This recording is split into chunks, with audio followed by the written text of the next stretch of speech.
রাত্রে 2টার সময় আপনি বলেন সেনাবাহিনী অফিসিয়ালি বলছিল যে 8টার সময় ওনাদের উদ্ধার কাজ শেষ, ওনারা রেস্কিউ টিম নিয়ে চলে গেছিল।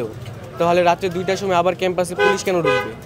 আপনি বলেন, ক্যাম্পাসে পুলিশ ঢুকবে, অ্যাম্বুলেন্স কেন ঢুকবে? যদি অফিসিয়ালি ঘোষণা করে দেওয়া থাকে যে উদ্ধার কাজ শেষ, তাহলে আবার কেন ঢুকবে ক্যাম্পাসে পুলিশ?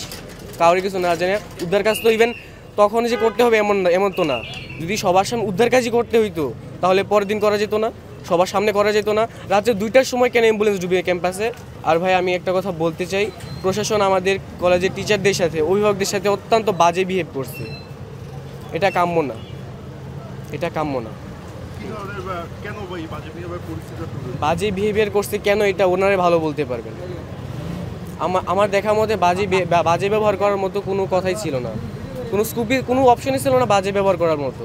ঘটনাটা যখন ঘটে তখন আমি অন্য বিল্ডিংয়ে ক্লাস করতেছিলাম, আর তখন ক্লাস করার অবস্থায় যখন মানে বিকট শব্দটা হয়, এর কিছুক্ষণ পরে একটা পোড়া স্মেল আসতেছিল আমাদের কাছে। তখন আমরা ওই বিল্ডিং থেকে আসলে সব স্টুডেন্টস টিচাররা দৌড়ে বেরিয়েছি এটা দেখার জন্য যে কি হয়েছে। তখনই আর কি, তখন থেকে ফুল টাইম প্রেজেন্ট ছিলাম। ভাইয়া একটা আমাদের কলেজের কি যে একটা ক্লাসে অন্তত 30+ স্টুডেন্ট থাকবে।